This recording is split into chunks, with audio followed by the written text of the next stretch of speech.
Hello everyone. आज हम class 10 Hindi B का प्रैक्टिस टेस्ट सॉल्व करेंगे। यह टेस्ट पेपर मैंने सीबीएसई के द्वारा इशू किए गए सैंपल पेपर के पैटर्न से बनाया है। इस प्रैक्टिस सेट से आपको एग्जाम पैटर्न को समझने में आसानी होगी और आपकी थोड़ी प्रैक्टिस भी हो जाएगी। तो चलिए शुरू करते हैं।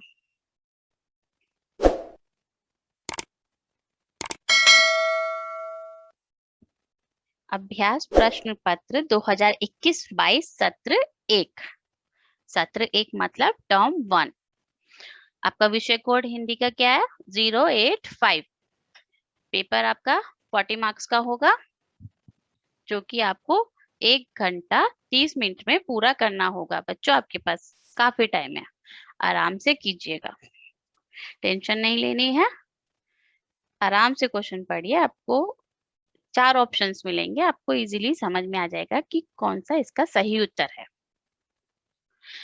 इस प्रश्न पत्र में 3 खंड है, खंड क, ख और ग। जो आपका खंड का होगा उसमें दो दो मेन प्रश्न होंगे और उन्हीं 2 मेन प्रश्नों के टोटल सब क्वेश्चंस होंगे, उप प्रश्न होंगे, जो जिनमें से आपको सिर्फ 10 करने हैं। खंड ख में 4 मेन प्रश्न होंगे और उसके 21 उप प्रश्न होंगे, जिसमें से आपको 16 करने हैं। और जो खंड ग है उसमें 3 मेन प्रश्न हैं, जिसके 14 उप प्रश्न होंगे और जो कि सभी कंपलसरी होंगे, अनिवार्य होंगे। सबसे पहला आपका आता है खंड क, अपठित गद्यांश। गद्यांश को अच्छे से पढ़ना है, आपको अच्छे से टाइम स्पेंड करना है गद्यांश पे, क्योंकि इसी छोटे से गद्यांश पे आपको 5 नंबर मिल जाएंगे। प्रश्न 1, नीचे 2 गद्यांश दिए गए हैं। क्वेश्चन नंबर 1 में ध्यान से देखो, 2 गद्यांश दिए हैं, इन दोनों में से आपको कोई एक करना है।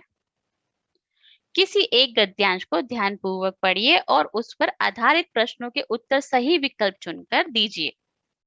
आपके 5 नंबर का है, 5 क्वेश्चंस होंगे, एमसीक्यू टाइप क्वेश्चंस होंगे।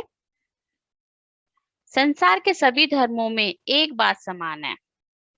जो हमारा संसार है उसमें तरह तरह के, विभिन्न तरह के धर्म है, उनमें एक बात समान क्या है, कॉमन क्या है? वह है प्रार्थना, ईश्वर भक्ति। ये 2 चीज कॉमन है सभी धर्म में, रिलीजन में। प्रार्थना द्वारा हम अपने हृदय के भाव प्रभु के सम्मुख रखते हैं और कुछ ना कुछ उस शक्तिमान से मांगते हैं। हम प्रेयर, प्रार्थना करना होता है, प्रेयर करना। जब हम प्रेयर करते हैं तो अपने हृदय के, हर्ट के जो थॉट्स होते हैं वो गॉड के सामने रखते हैं और कुछ ना कुछ उनसे मांगते हैं और उस शक्तिमान से हम लोग प्रेयर करके कुछ ना कुछ मांगते हैं और अपने हृदय के भाव भगवान को बताते हैं। जब हमें मार्ग नहीं सूझता तो हम प्रार्थना करते हैं। जब हम प्रॉब्लम में होते हैं, कुछ समझ नहीं आ रहा होता है क्या करें, तो उस सिचुएशन में, कंडीशन में हम प्रार्थना करते हैं। प्रार्थना करना, गॉड की प्रेयर करना। प्रार्थना का फल उत्तम हो, इसके लिए हम अपने अंदर उत्तम विचार और एकाग्र मन उत्पन्न करने होते हैं। मतलब हम, आप जो प्रार्थना कर रहे हैं उसका जो फल है अच्छा चाहिए, तो आपको अपने अंदर भी अच्छे विचार उत्पन्न करने होंगे, क्योंकि विचार ही मनुष्य को पीड़ा पहुंचाते हैं या उसे मुक्त करते हैं। एक विचार ही मनुष्य की जो थॉट है, सोच है, विचार है, वही मनुष्य को पीड़ा भी पहुंचाता है और वही उसको सुखी करता है। तो इसलिए अच्छा सोचो। हमारे विचार ही हमें ऊंचाई तक ले जाते हैं या फिर खाई में फेंक देते हैं। यह मन ही हमारे लिए दुख लाता है और यही आनंद की ओर ले जाता है। ये तो एक मन है हमारा, जो हमें दुखी भी करता है और कभी कभी खुशी भी करता है, खुशी की तरफ भी ले जाता है। यजुर्वेद के एक मंत्र के अनुसार यह मन सदा ही प्रबल और चंचल है। यजुर्वेद के अनुसार जो हमारा मन है ना, वो कंटिन्यू चलता रहता है, चंचल है, कभी कुछ मन में चलता रहता है।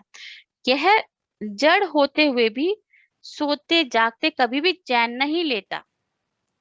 जब आप सो रहे होगे तब भी आपका मन सिंगापुर भी घूम आ सकता है, कहीं भी फ्रेंड से मिल सकता है, मन है।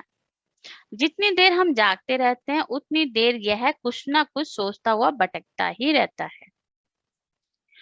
अब प्रश्न यह उठता है कि मन में जो अत्यंत गतिशील है, क्या प्रश्न उठता है कि मन जो अत्यंत गतिशील है, गतिशील जो चलता रहता है, उसको स्थिर और वश में कैसे किया जाए?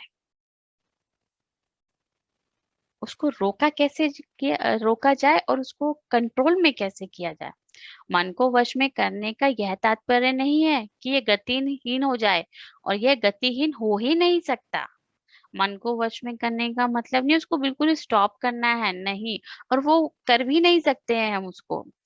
जिस प्रकार अग्नि का धर्म उष्ण है, मतलब जैसे फायर है, अग्नि है, उसका जो धर्म मेन क्या है, उष्ण, वो हमें क्या देता है, गर्मी देता है। उसी प्रकार मन क्या है, चंचल है। मन का मेन काम इधर उधर भटकना है। उस प्रकार चंचलता मन का धर्म है। तो आपका जो ये पैसेज था उसी के बेस पे 5 क्वेश्चंस है। चलो वो करते हैं। निम्नलिखित में से निर्देशानुसार सर्वाधिक उपयुक्त विकल्पों का चयन कीजिए। जो भी आपके विकल्प दिए गए हैं, ऑप्शंस दिए गए हैं, उसमें जो सर्वाधिक उपयुक्त है, मतलब जो ज्यादा मैच करता है, उसको सेलेक्ट करना है। सब क्वेश्चन नंबर 1, संसार के सभी धर्मों में समान है। क्या समान है? आपके पैसेज का पहले ही लाइन में लिखा हुआ है। आपके ऑप्शंस है प्रवचन व ईश्वर भक्ति, प्रार्थना व प्रवचन, प्रार्थना व ईश्वर भक्ति, या ईश्वर भक्ति व भजन। सही उत्तर है प्रार्थना व ईश्वर भक्ति। संसार के सभी धर्मों में क्या बात समान बताई गई है? प्रार्थना व ईश्वर भक्ति। सब क्वेश्चन नंबर 2, गद्यांश के अनुसार, गद्यांश जो आपने पैसेज पढ़ा है, मनुष्य प्रार्थना कब करता है? गॉड को कब याद करता है, प्रेयर कब करता है मनुष्य? आपके ऑप्शंस हैं संध्या काल में, कोई मार्ग न सूझने पर, सूरज निकलने पर, या कष्ट आने पर। सही उत्तर है कोई मार्ग ना सूझने पर। जब इंसान को कोई रास्ता नहीं समझ में आता है, प्रॉब्लम में होता है, तो वो प्रार्थना करता है। क्वेश्चन नंबर 3, मनुष्य की पीड़ा का कारण है। मनुष्य की पीड़ा मतलब परेशानी का क्या कारण है? आपके ऑप्शंस हैं मनुष्य के कर्म, मन की निर्बलता, मनुष्य की बुद्धि, या मन में उत्पन्न विचार। सही उत्तर है मन में उत्पन्न विचार। क्वेश्चन नंबर 4, गद्यांश के अनुसार अग्नि का धर्म क्या है? आपके ऑप्शंस हैं चंचलता, निर्बलता, उष्ण, या मन। सही उत्तर है उष्ण। क्वेश्चन नंबर 5, यजुर्वेद में मन की कौन सी विशेषता बताई गई है? कि मन की क्वालिटी क्या बताई है अकॉर्डिंग टू यजुर्वेद? आपके ऑप्शंस हैं प्रबल और स्थिर, प्रबल और एकाग्र, प्रबल और चंचल, या प्रबल और गतिहीन। सही उत्तर है प्रबल और चंचल। यजुर्वेद में मन की क्या विशेषता बताइए कि मन कैसा है? मन प्रबल और चंचल होता है। अब आपका दूसरा पैसेज आएगा फर्स्ट क्वेश्चन का। आपको कोई एक करना होगा। नीचे दिए गए गद्यांश को ध्यान पूर्वक पढ़िए और उस पर आधारित प्रश्नों के उत्तर सही विकल्प चुनकर लिखिए। देश के अगणित मनुष्य यदि अज्ञान के अंधकार में डूबे रहे, अज्ञान मतलब जिसकी गणना ना की जा सके, काउंटिंग ना की जा सके, अगर वो अज्ञान के अंधकार में डूबे रहेंगे, शिक्षित नहीं होंगे, यदि मनुष्यत्व विकास के सभी संभव पथ अवरुद्ध हो जाएं, यदि मनुष्य के जो विकास के जो सभी रास्ते हैं अवरुद्ध हो जाए, रुक जाए, यदि अशिक्षा, अन्याय, अपमान तथा शोषण से जीवन संकुचित हो रहा है, और अशिक्षा, अन्याय, अपमान तथा शोषण से जीवन से घिरता रहे, तो हमारा सब कुछ व्यर्थ हो जाएगा। अगर सब कुछ यही सब रहेगा, शिक्षा, अन्याय, अपमान तथा शोषण, तो सब कुछ देश का जितने भी डेवलपमेंट है वेस्ट हो जाएंगे। ज्ञान विज्ञान का प्रकाशमय जगत सदा के लिए हमसे दूर हो जाएगा। जितनी भी तरक्की कर रहे हैं वो सब हमसे दूर हो जाएगी। किसी देश की उन्नति के मूल में उस देश की जनता की जागरूकता ही मुख्यतः हुआ करती है। वस्तुतः मानव के अंतर में अमित शक्ति सुप्त रहती है। जागृत रूप में यही शक्ति देश को आगे बढ़ाती है, और यह शक्ति जागृत होती है शिक्षा के द्वारा। जो शिक्षा एक ऐसी चीज है, इससे क्या होता है, मानव के अंदर एक शक्ति होती है, और वो बहुत ज्यादा स्ट्रांग होती है, और वो किससे मिलती है? शिक्षा से मिलती है। और जब मानव शिक्षित हो जाता है, तो वो ही शक्ति देश को आगे बढ़ाती है। नवीन स्फूर्ति से तब जीवन संपादित होने लगता है। निरक्षरता का कलंक मिट जाता है। अंतर स्थित विपुल संभावनाओं के द्वार खुल जाते हैं। निम्नलिखित में से निर्देशानुसार सर्वाधिक उपयुक्त विकल्पों का चयन कीजिए। क्वेश्चन नंबर 1, उपयुक्त गद्यांश का उपयुक्त शीर्षक दीजिए। शीर्षक मतलब होता है टाइटल, कि आप इस पैसेज का क्या टाइटल दोगे। आपके ऑप्शंस है अपमान तथा शोषण, देश की उन्नति, अज्ञान और मनुष्यत्व विकास, या मानव की अमित शक्ति। सही उत्तर है अज्ञानता और मनुष्यत्व विकास। क्वेश्चन नंबर 2, गद्यांश के अनुसार सब कुछ व्यर्थ हो जाने के मूल में क्या कारण है? कैसे सब कुछ व्यर्थ हो जाएगा, क्या रीजन हो सकते हैं? आपके ऑप्शन है सब कुछ व्यर्थ हो जाने के मूल कारण ज्ञान विज्ञान है, सब कुछ व्यर्थ हो जाने के मूल कारण मनुष्यत्व विकास के मार्ग में अशिक्षा, अन्याय, अपमान और शोषण है, सब कुछ व्यर्थ हो जाने का मूल कारण मनुष्यत्व विकास के मार्ग में मनुष्य का व्यक्तित्व है, या उपरोक्त में से कोई सही नहीं है। सही उत्तर है सब कुछ व्यर्थ हो जाने के मूल कारण मनुष्यत्व विकास के मार्ग में अशिक्षा, अन्याय, अपमान और शोषण है। क्वेश्चन नंबर 3, किसी देश की उन्नति कैसे संभव है, कैसे पॉसिबल है किसी देश का विकास? आपके ऑप्शन है निरक्षरता द्वारा, अपमान और शोषण द्वारा, जनता के जागरूक होने और शिक्षा द्वारा, या जनता में फैले अज्ञान के द्वारा। सही उत्तर है जनता के जागरूक होने और शिक्षा द्वारा। क्वेश्चन नंबर 4, अमित शक्ति देश को कैसे अग्रणी बना सकती है, आगे ले जा सकती है? आपके ऑप्शन है मानव के अंतर में अमित शक्ति को शिक्षा के द्वारा जागृत किया जा सकता है, जिससे अज्ञानता और निरक्षरता को बढ़ावा मिलेगा। मानव के अंतर में अमित शक्ति को शिक्षा के द्वारा जागृत किया जा सकता है, जिससे जीवन में एक नई स्फूर्ति, नए जीवन का आरंभ होगा, जो देश को आगे बढ़ाएगा। क और ख दोनों सही है, या उपरोक्त में से कोई सही नहीं है? सही उत्तर है मानव के अंतर में अमित शक्ति को शिक्षा के द्वारा जागृत किया जा सकता है, जिससे जीवन में एक नई स्फूर्ति, नए जीवन का आरंभ होगा, जो देश को आगे बढ़ाएगा। क्वेश्चन नंबर 5, निम्नलिखित में से कौन सा शब्द अमित का पर्यायवाची नहीं है? पर्यायवाची क्या होते हैं बच्चों? सिनोनिम्स। अब पूछा है कि जो नहीं है। आपके ऑप्शन है अपार, बहुत, अधिक, या अल्प। सही उत्तर है अल्प। अल्प शब्द अमित का पर्यायवाची नहीं है, क्योंकि अल्प माने होता है थोड़ा,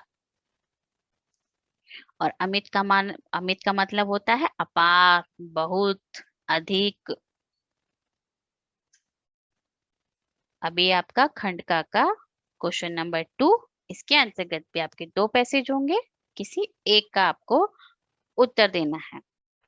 नीचे 2 गद्यांश दिए गए हैं, किसी एक गद्यांश को ध्यान पूर्वक पढ़िए और उस पर आधारित प्रश्नों के उत्तर सही विकल्प चुनकर दीजिए। ये भी आपका 5 नंबर का होगा। आज किसी भी व्यक्ति का एक टापू की तरह जीवन जीना संभव नहीं रह गया है। भारत में विभिन्न पंथों और विविध मतांतरों के लोग साथ साथ रह रहे हैं।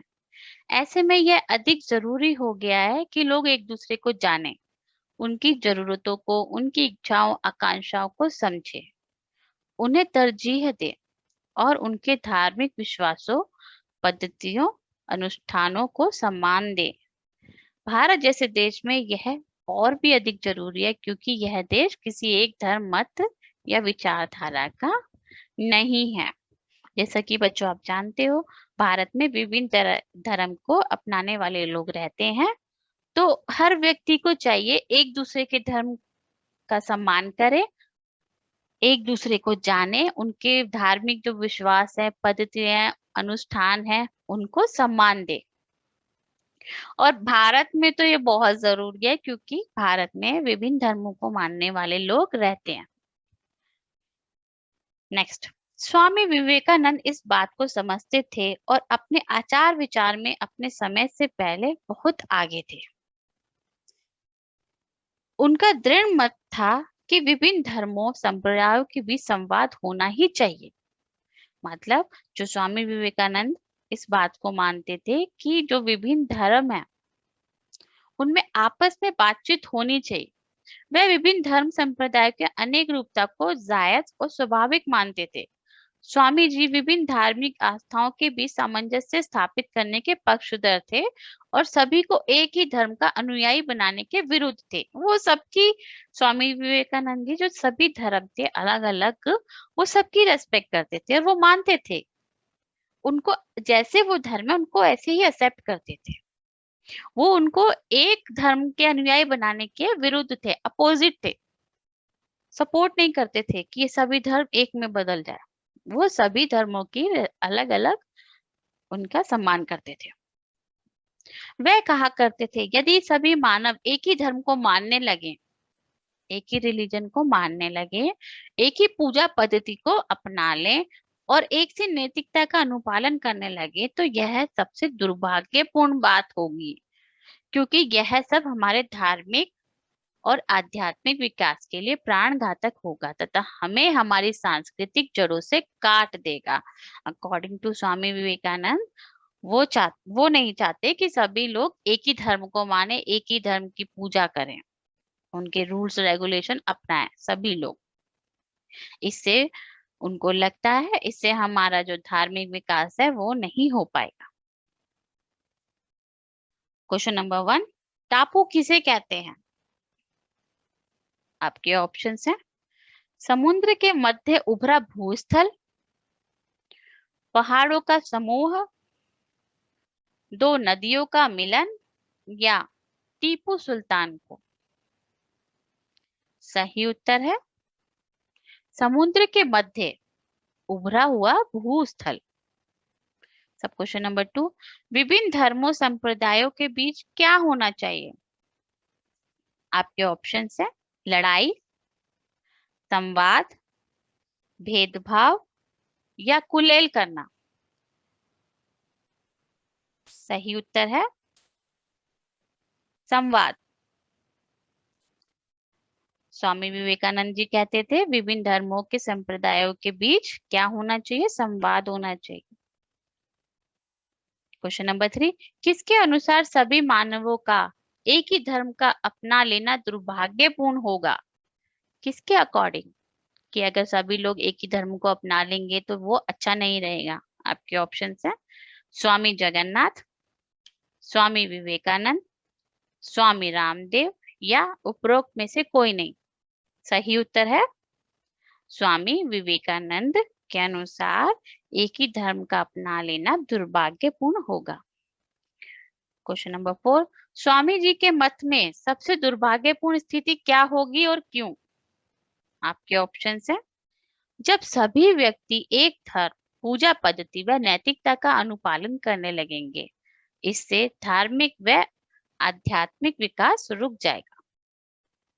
जब सभी व्यक्ति विभिन्न धर्मों और संप्रदायों में बटे होंगे, जब लोग धर्म के नाम पर आपस में भेदभाव करेंगे, या उपरोक्त में से कोई नहीं। सही उत्तर है जब सभी व्यक्ति एक धर्म, पूजा पद्धति व नैतिकता का अनुपालन करने लगेंगे, इससे धार्मिक व आध्यात्मिक विकास रुक जाएगा। क्वेश्चन नंबर 5, उपयुक्त गद्यांश के लिए एक उपयुक्त शीर्षक दीजिए। टाइटल क्या दोगे आप इस पैसेज को? आपके ऑप्शंस है भारतीय धर्म और संवाद, हमारा समाज, विभिन्न धर्म, या धार्मिक मत। सही उत्तर है भारतीय धर्म और संवाद। अब आपके क्वेश्चन नंबर 2 का सेकंड आंसर पैसेज। नीचे दिए गए गद्यांश को ध्यानपूर्वक पढ़िए और उस पर आधारित प्रश्नों के उत्तर सही विकल्प चुनकर लिखिए। अच्छा नागरिक बनने के लिए भारत के प्राचीन विचारकों ने कुछ नियमों का प्रावधान किया है। इन नियमों में वाणी और व्यवहार की शुद्धि, कर्तव्य और अधिकार का समुचित निर्वाह, शुद्धतम, पारस्परिक सद्भाव और सेवा की भावना आदि नियम बहुत महत्वपूर्ण माने गए हैं। अच्छा नागरिक बनने के लिए ये सब क्वालिटी होनी चाहिए।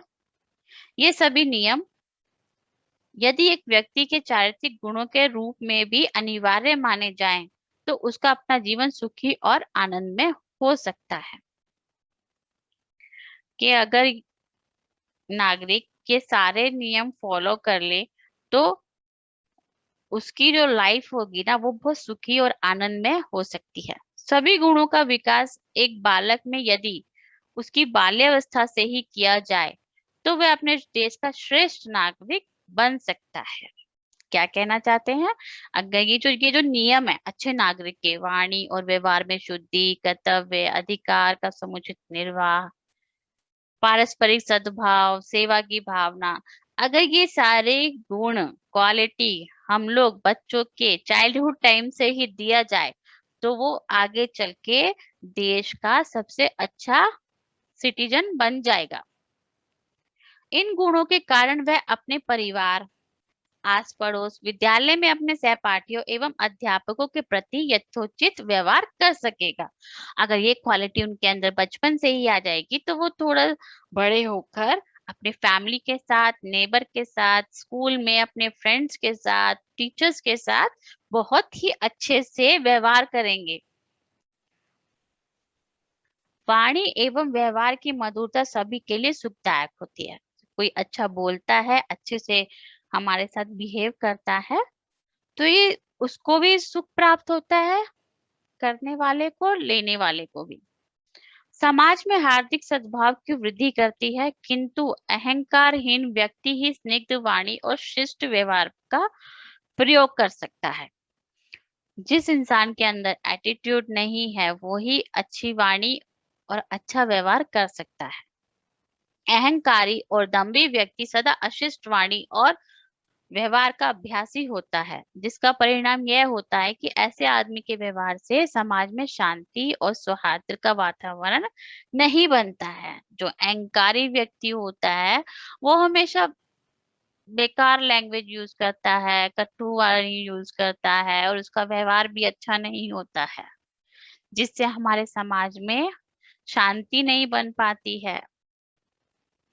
जिस प्रकार एक व्यक्ति समाज में रहकर अपने व्यवहार से कर्तव्य और अधिकार के प्रति सजग रहता है, उसी तरह देश के प्रति भी उसका व्यवहार कर्तव्य और अधिकार की भावना से भावित रहना चाहिए। उसका कर्तव्य हो जाता है कि ना तो वह स्वयं कोई ऐसा काम करे और ना ही दूसरों को करने दे जिसमें देश के सम्मान, संपत्ति और स्वाभिमान को ठेस लगे। जैसे एक व्यक्ति समाज में रहता है, सोसाइटी में रहता है, अपने व्यवहार और कर्तव्य, अपने अधिकार के प्रति अलर्ट रहता है, कि ये मेरे राइट्स हैं, मुझे चाहिए, ये मेरे को करना है, ऐसे ही वो अपने देश के प्रति भी रहे। ठीक है, ऐसा कोई गलत काम खुद भी ना करे और दूसरों को भी ना करने दे। देश का सम्मान करे, संपत्ति और स्वाभिमान को ठेस ना लगे, देश का हमेशा सम्मान करे, ना खुद ऐसा कोई काम करे ना दूसरों को करने दे। समाज एवं देश में शांति बनाए रखने के लिए धार्मिक सहिष्णुता भी बहुत आवश्यक है।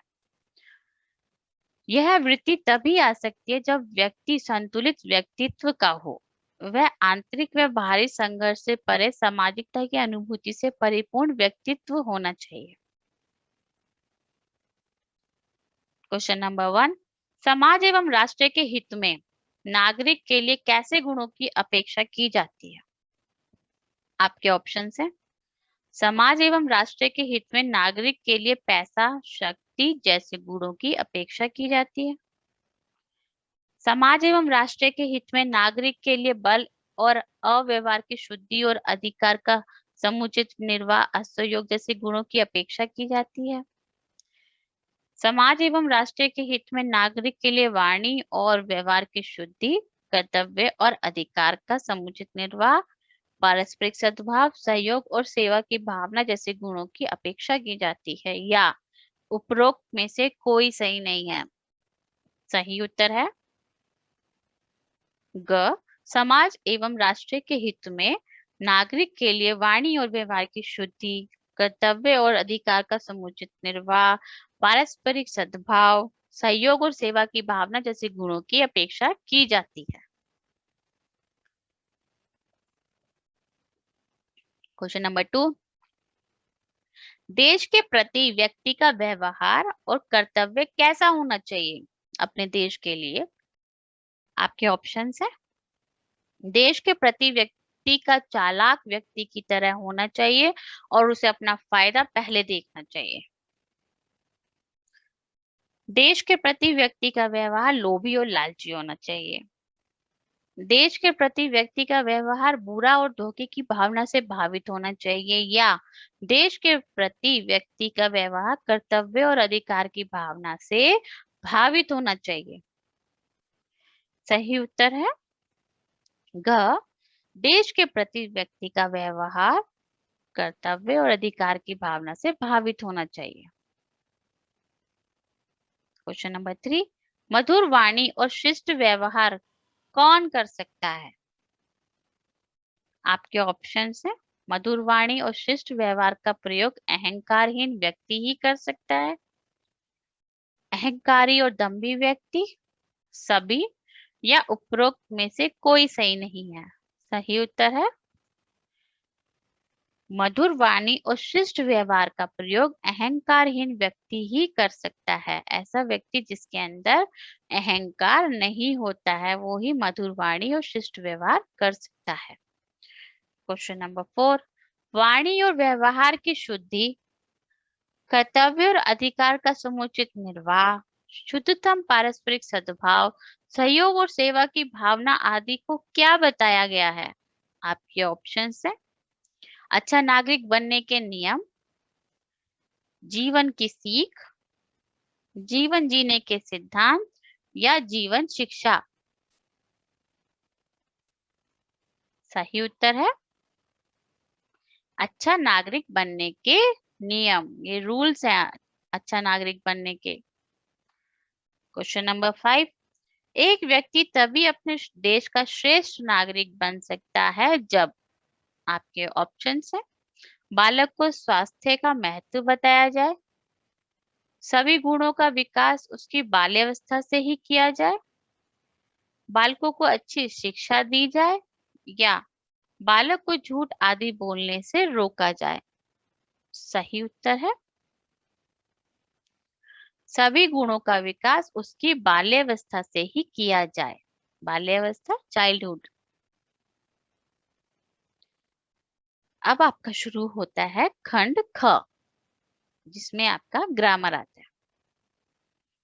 क्वेश्चन नंबर 3, निम्नलिखित 5 भागों में से किन्हीं 4 प्रश्नों के सही उत्तर वाले विकल्प चुनिए।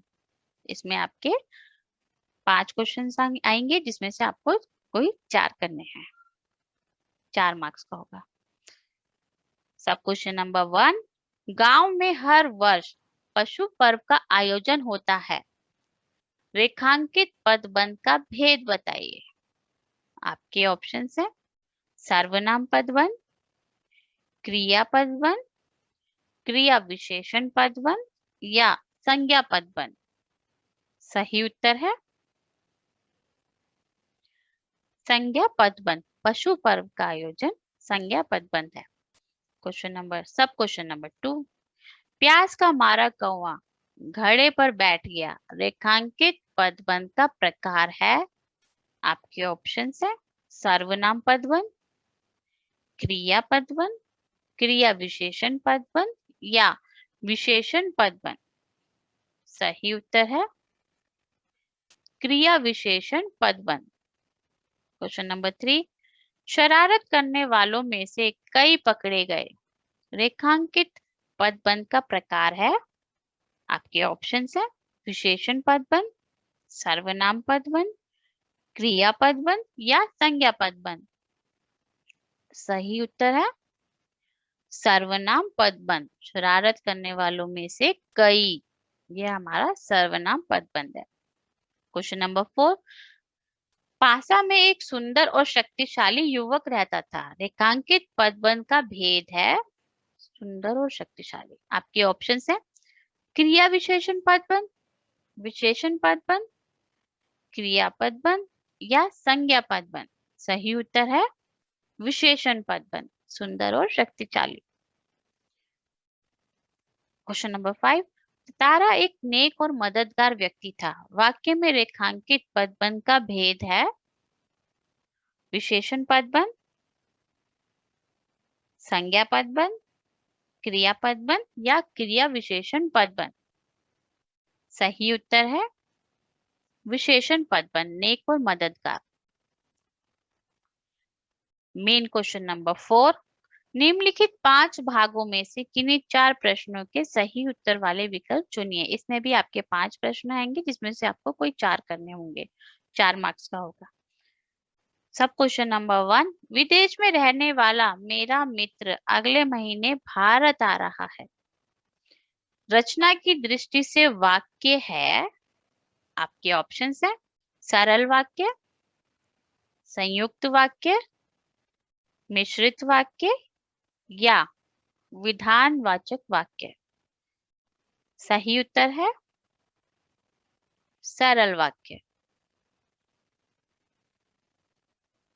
सब क्वेश्चन नंबर 2, रीति के अनुसार दोनों को एक ही गांव का होना आवश्यक था, वाक्य को मिश्र वाक्य में परिवर्तित कीजिए। आपके ऑप्शन है लेकिन रीति के अनुसार यह आवश्यक था दोनों एक ही गांव के हों, रीति के अनुसार यह आवश्यक था कि दोनों एक ही गांव के हों, दोनों का एक ही गांव का होना आवश्यक था या रीति के अनुसार दोनों को एक ही गांव का होना आवश्यक था।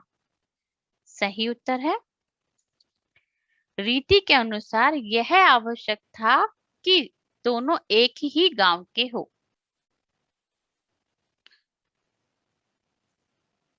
क्वेश्चन नंबर 3, निम्नलिखित वाक्यों में मिश्र वाक्य है। आपके ऑप्शंस हैं मेरे और भाई साहब के बीच अब केवल 1 दर्जे का अंतर और रह गया, आखिर आदमी को कुछ तो अपनी पोजीशन का ख्याल रखना चाहिए, जब से माताजी ने प्रबंध अपने हाथों में ले लिया है तब से घर में लक्ष्मी आ गई है, या मेरे रहते तुम बेराह ना चलने पाओगे। सही उत्तर है जब से माताजी ने प्रबंध अपने हाथ में ले लिया है तब से घर में लक्ष्मी आ गई है। यह आपका मिश्र वाक्य है क्योंकि इसमें जब और तब आ रहा है। क्वेश्चन नंबर 4, तारा को देखकर वह फूट कर रोने लगी, संयुक्त वाक्य में परिवर्तित कीजिए। आपके ऑप्शन है उसने तारा को देखा और फूट फूट कर रोने लगी, जैसे उसने तारा को देखा वैसे फूट फूट कर रोने लगी। तारा को देख फूट फूट कर रोने लगी, या जब तारा को देखा और फूट फूट कर रोने लगी। सही उत्तर है उसने तारा को देखा और फूट फूट कर रोने लगी। यह संयुक्त वाक्य है क्योंकि इसमें और आ रहा है। फिफ्थ, वामिरा कुछ सचेत हुई और घर की तरफ दौड़ी। सरल वाक्य में परिवर्तित कीजिए। आपके ऑप्शंस हैं। वामिरा कुछ सचेत हुई और घर की तरफ दौड़ी। वामिरा कुछ सचेत होकर घर की ओर दौड़ी। जब वामिरो सचेत हुई घर की तरफ दौड़ी, या उपरोक्त में से कोई नहीं। सही उत्तर है वामिरो कुछ सचेत होकर घर की ओर दौड़ी। क्वेश्चन नंबर 5, निम्नलिखित 6 भागों में से किन्हीं 4 प्रश्नों के सही उत्तर वाले विकल्प चुनिए। सब क्वेश्चन नंबर 1, देशभक्ति शब्द के लिए सही समास विग्रह का चयन कीजिए। आपके ऑप्शन है। देश से भक्ति तत्पुरुष समास, देश का भक्ति तत्पुरुष समास, देश में भक्ति तत्पुरुष समास, या देश के लिए भक्ति तत्पुरुष समास। सही उत्तर है देश के लिए भक्ति तत्पुरुष समास। हस्तलिखित शब्द किस समास का उदाहरण है? आपके ऑप्शन है। कर्मधारय समास, बहुव्रीहि समास, अव्ययीभाव समास, या तत्पुरुष समास। सही उत्तर है तत्पुरुष समास। सब क्वेश्चन नंबर 3, कमल नयन समस्त पद में कौन सा समास है? आपके ऑप्शन है। तत्पुरुष, कर्मधारय, बहुव्रीहि, या अव्ययीभाव। सही उत्तर है कर्मधारय। क्वेश्चन नंबर 4, शताब्दी समस्त पद का समास है। आपके ऑप्शन हैं। तत्पुरुष, कर्मधारय, द्वंद्व, या दिगु। सही उत्तर है दिगु समास। जो भी संख्यावाचक समास होंगे, शब्द होंगे, वो दिगु समास के अंतर्गत आएंगे। सब क्वेश्चन नंबर 5, महादेव समस्त पद का विग्रह होगा। आपके ऑप्शंस हैं। महान देव, महान है जो देव, महान काम करने वाला, या उपरोक्त में से कोई नहीं। सही उत्तर है महान है जो देव।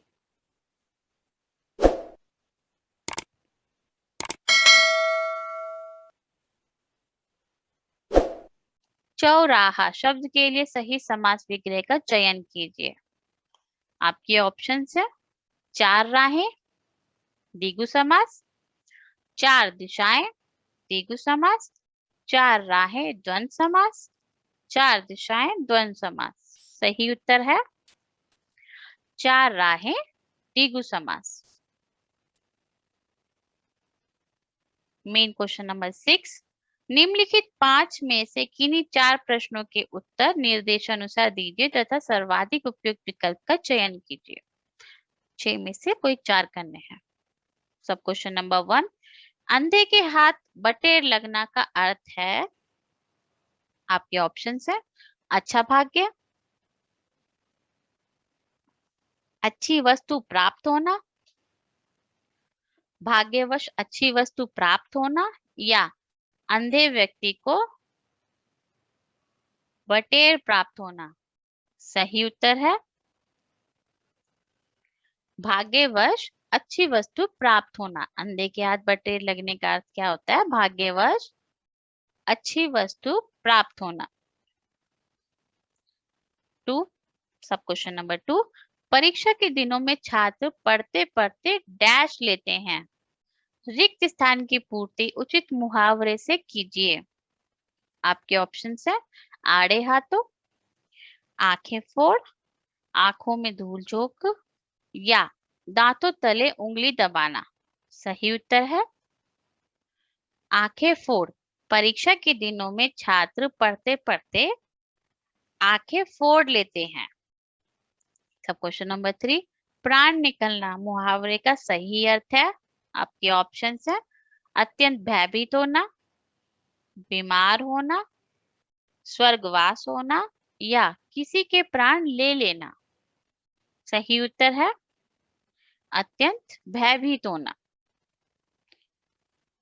सब क्वेश्चन नंबर 4, पुत्र के अनुत्तीर्ण होने का समाचार सुनकर पिताजी डैश हो गए, रिक्त स्थान की पूर्ति उचित मुहावरे से कीजिए। आपके ऑप्शंस है ईद का चांद, तार तार, आग बबूला या हावी। सही उत्तर है आग बबूला, गुस्सा होना। पुत्र के अनुत्तीर्ण होने का समाचार सुनकर पिताजी आग बबूला हो गए। सब क्वेश्चन नंबर 5, संतान के बुरे कर्म माता पिता के सम्मान पर डैश देते हैं, उपयुक्त मुहावरे से रिक्त स्थान भरिए। आपके ऑप्शंस है नजर लगना, नाक में दम करना, कालिक पोत या उपरोक्त में से कोई नहीं। सही उत्तर है कालिक पोत। संतान के बुरे कर्म माता पिता के सम्मान पर कालिक पोत देते हैं। खंड ग पाठ्य पुस्तक, ये आपके चैप्टर से रिलेटेड है, टेक्स्ट बुक से रिलेटेड है। प्रश्न नंबर 7, निम्नलिखित काव्यांश पर आधारित प्रश्नों के उत्तर उचित विकल्प छांटकर दीजिए। काव्यांश होता है कविता का अंश। हरि आप हरो जन री भीर, द्रौपदी री लाज राखी आप बढ़ायो चीर। भगत कारण रूप नरहरि, धरियो आप शरीर, बूढ़ तो गजराज राखियो काटी कुंजर पीर। दासी मीरा लाल गिरधर, हरो मारी भीर।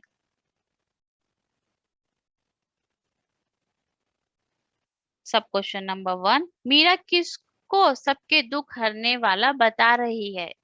इस काव्यांश में मीरा किसको बता रही है दुख हरने वाला। आपके ऑप्शंस है अपने पति को, कृष्ण को, गजराज को या श्री राम को। सही उत्तर है कृष्ण को। मीरा कृष्ण को सबका दुख हरने वाला बता रही है। सब क्वेश्चन नंबर 2, कृष्ण ने द्रौपदी की इज्जत कैसे बचाई। आपके ऑप्शंस है साड़ी के कपड़े को बढ़ाकर, नए वस्त्र देकर, दुर्योधन को मारकर या दुशासन को मारकर। सही उत्तर है साड़ी के कपड़े को बढ़ाकर। कृष्ण ने द्रौपदी की इज्जत साड़ी के कपड़े को बढ़ाकर बचाई। सब क्वेश्चन नंबर 3, कृष्ण ने भक्त प्रहलाद को बचाने के लिए किसका रूप लिया था। आपके ऑप्शंस है मगरमच्छ का, नरसिंह का, हनुमान का या महिला का। सही उत्तर है नरसिंह का। कृष्ण ने भक्त प्रहलाद को बचाने के लिए नरसिंह का अवतार लिया था। सब क्वेश्चन नंबर 4, कृष्ण ने किसको मगरमच्छ के चंगुल से बचाया। आपके ऑप्शंस है मीरा को, द्रौपदी को, ऐरावत को या प्रहलाद को। सही उत्तर है ऐरावत को।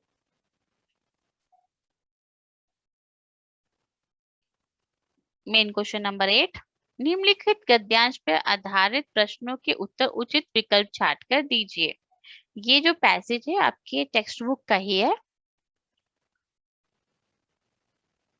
मेरा जी पढ़ने में बिल्कुल न लगता था, 1 घंटा भी किताब लेकर बैठना पहाड़ था।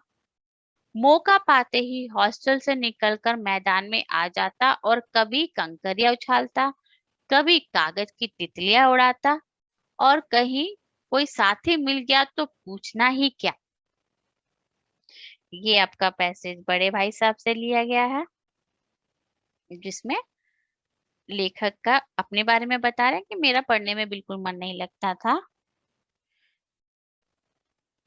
कभी चार दीवारी पर चढ़कर नीचे कूद रहे हैं, कभी फाटक पर सवार उसे आगे पीछे चलाते हुए मोटर कार का आनंद उठा रहे हैं, लेकिन कमरे में आते ही भाई साहब का वह रुद्र रूप देखकर प्राण सूख जाते हैं। लेखक बता रहे हैं कि जब मैं हॉस्टल से बाहर खेलने जाता, मैदान में आ जाता, तो क्या क्या खेलता था, वो कंकरिया उछालता था, तितलियां बनाता था कागज से, और कोई फ्रेंड मिल जाता था तो बड़ा ही मजा आता था उनको। पर लेकिन जैसे ही वे वापस आते थे तो बड़े भाई साहब का रुद्र रूप देखकर, गुस्से वाला रूप देखकर वो डर जाते थे। उनका पहला सवाल यह होता था, कहाँ थे। वो सीधा क्या पूछते थे, सीधा एक ही सवाल पूछते थे, कहाँ थे। हमेशा यही सवाल इसी ध्वनि में हमेशा पूछा जाता था। मतलब जैसे ही मैं आता खेल कर, बड़े भाई साहब पूछते कहाँ थे, सेम ध्वनि में पूछते थे हमेशा। ऊपर नीचे भी नहीं होता था, सिर्फ एक ही ध्वनि रखते थे। इसका जवाब मेरे पास केवल मौन था। मौन होना मतलब चुप, कि मेरे पास कोई रिप्लाई नहीं होता था, मैं बिल्कुल चुप खड़ा रहता था। ना जाने मेरे मुंह से यह बात क्यों ना निकलती कि जरा बाहर खेल रहा था। कह रहा पता नहीं, मुझे आज तक नहीं पता चला मैं क्यों नहीं अपने भैया को बोल पाया, बड़े भाई साहब को, कि मैं बाहर खेल रहा था। मेरा मौन कह देता था कि मुझे अपना अपराध स्वीकार है, और भाई साहब के लिए उसके सिवा और कोई इलाज ना था कि स्नेह और रोज से मिले हुए शब्दों में मेरा सत्कार करे। मैं चुप रहता था तो इसका मतलब क्या होता था कि जो भी मैंने गुनाह किया है वो मुझे अपराध स्वीकार है। सब क्वेश्चन नंबर 1, मौका मिलते ही लेखक क्या करता था। आपके ऑप्शंस है, कंकरिया उछालता, कागज की तितलियां उड़ाता, चार दीवारी से कूदना, या उपरोक्त सभी। सही उत्तर है उपरोक्त सभी। सब क्वेश्चन नंबर 2, बड़े भाई लेखक से हर समय पहला सवाल क्या पूछते थे। आपके ऑप्शंस है, खाना खाया, पढ़ाई की, कहाँ थे, या उपरोक्त में से कोई नहीं। सही उत्तर है कहाँ थे। क्वेश्चन नंबर 3, किसका रुद्र रूप देखकर लेखक के प्राण सूख जाते थे। आपके ऑप्शंस है, भाई साहब का, पिताजी का, हेडमास्टर का, या दादाजी का। सही उत्तर है भाई साहब का। सब क्वेश्चन नंबर 4, लेखक के मुंह से कौन सी बात नहीं निकलती थी। आपके ऑप्शंस है, बाहर खेल रहा था, घूमने गया था, सिनेमा गया था, या दोस्तों से मिलने गया था। सही उत्तर है बाहर खेल रहा था। सब क्वेश्चन नंबर 5, किसका मन पढ़ाई में नहीं लगता था। आपके ऑप्शंस है, लेखक, बड़े भाई साहब, क और ख दोनों, या उपरोक्त में से कोई सही नहीं है। सही उत्तर है लेखक। लेखक का मन पढ़ाई में नहीं लगता था। मेन क्वेश्चन 9, निम्नलिखित गद्यांश पर आधारित प्रश्नों के उत्तर उचित विकल्प छांटकर दीजिए। यह भी आपकी टेक्स्ट बुक से लिया गया है। ऐसी एक घटना का जिक्र सिंधी भाषा के महाकवि शेख अयाज ने अपनी आत्मकथा में किया है। आत्मकथा होता है ऑटोबायोग्राफी। उन्होंने लिखा है, एक दिन उनके पिता नहाकर लौटे, माँ ने भोजन परोसा, उन्होंने जैसे ही रोटी का कोर तोड़ा, उनकी नजर अपने बाजू पर पड़ी, वहां एक काला चोंटा रेंग रहा था। वह भोजन छोड़कर उठ खड़े हुए। माँ ने पूछा, क्या बात है, भोजन अच्छा नहीं लगा। शेख अयाज के पिता बोले, नहीं, यह बात नहीं है, मैंने एक घर वाले को बेघर कर दिया है, उस बेघर को कुएं पर उसके घर छोड़ने जा रहा हूँ। बाइबिल और दूसरे पावन ग्रंथों में नूह नाम के एक पैगंबर का जिक्र मिलता है। उनका असली नाम लश्कर था, लेकिन अरब में उनको नूह के लकब से याद किया है। वह इसलिए कि आप सारी उम्र रोते रहे। इसका कारण एक जख्मी कुत्ता था। नूह के सामने से एक बार एक जख्मी कुत्ता गुजरा। नूह ने उसे दुत्कारते हुए कहा, दूर हो जा गंदे कुत्ते। इस्लाम में कुत्तों को गंदा समझा जाता है। कुत्ते ने उसकी दुत्कार सुनकर जवाब दिया, ना मैं अपनी मर्जी से कुत्ता हूँ और ना तुम अपनी पसंद से इंसान हो। बनाने वाला सबका तो वही एक है। सब क्वेश्चन नंबर 1, शेख अयाज के पिता की बाजू पर क्या रेंग रहा था? रेंगना, क्रॉल करना। आपके ऑप्शंस हैं बिच्छू, चियोटा, छिपकली या सांप। सही उत्तर है चियोटा। शेख अयाज के पिता की बाजू पर चियोटा रेंग रहा था। क्वेश्चन नंबर 2, अरब में लश्कर को नूह के लकब के नाम से क्यों याद किया जाता है? आपके ऑप्शंस है पैगंबर होने के कारण, कुत्ते के कारण, खुशी में या सारी उम्र रोते रहने के कारण।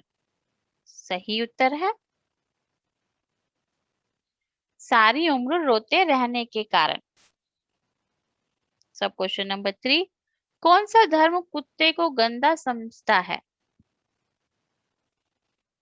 आपके ऑप्शंस है हिंदू, जैन, इस्लाम या ईसाई। सही उत्तर है इस्लाम। सब क्वेश्चन नंबर 4, नूह का असली नाम क्या था? आपके ऑप्शंस है पैगंबर, लश्कर, नूह लकब या उपरोक्त में से कोई नहीं। सही उत्तर है लश्कर। नूह का असली नाम लश्कर था। सब क्वेश्चन नंबर 5, सिंधी भाषा के महाकवि का नाम बताओ। आपके ऑप्शंस हैं शेख अब्दुल्ला, शेख अयाज, फारूक शेख या शेख मोहम्मद। सही उत्तर है शेख अयाज। आशा करती हूँ आपको सभी प्रश्न उत्तर समझ आ गए होंगे। अगर आपको यह वीडियो अच्छा लगा है तो प्लीज इसको लाइक, सब्सक्राइब करना ना भूलें। धन्यवाद।